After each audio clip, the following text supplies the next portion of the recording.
The history of Ukrainian exploration in the Southern Ocean began many years before the ККАМЛР establishment. A group of biologists and oceanographers on board of the Ukrainian fishing vessel Aelita from Kerch began exploration in the Antarctic Indo-Oceanic sector in 1967.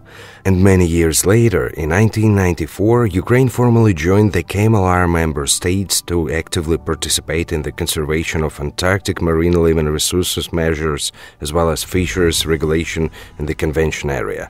For many years, Ukraine has been represented in the ККАМЛР convention area by involvement in toothfish and Antarctic reel fishing, as well as actively participated in ККАМЛR's research activities, given its undoubted commitment to conservation and at the same time its interest in the rational use of Antarctic marine living resources. In 2021, for the first time in many years, the Ukrainian Antarctic fleet was replenished with a powerful ice-class research vessel, James Clark Ross, purchased from the United Kingdom, which was renamed Nosferae under the flag of Ukraine.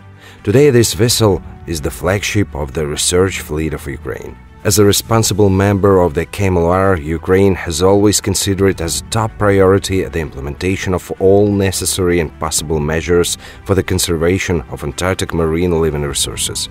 Recognizing this need, Ukraine also seeks to support fisheries in Antarctic waters on the basis of precautionary approach.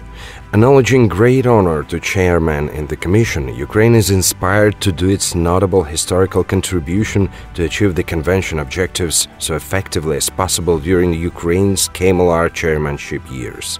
We believe that together, the all ККАМЛР nations have a capacity to act fairly and fruitfully, respecting human rights and the rights of sovereign nations to their own path and development. It would be really great to act in the peace situation over the world, when the political ambitions serve for the better world, for the whole humanity.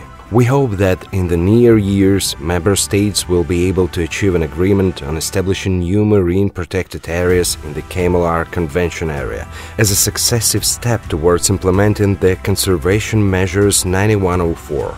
We draw attention to the importance of studying and taking into account climate change and its consequences in the marine areas of Antarctica and further ККАМЛР activities. We firmly believe that the key to successful environmental protection and sustainable fisheries in the convention area is to strengthen and develop the scientific capacity of ККАМЛР member states, to establish a comprehensive collection of sufficient scientific data on all most important areas in terms of ecosystem protection, as well as those where rational fishing is or may be carried out. We assure that Ukraine, during its ККАМЛР chairmanship, in the next 2 years will do its best to create constructive atmosphere in the Commission that will facilitate work and consensus on all most important and pressing issues.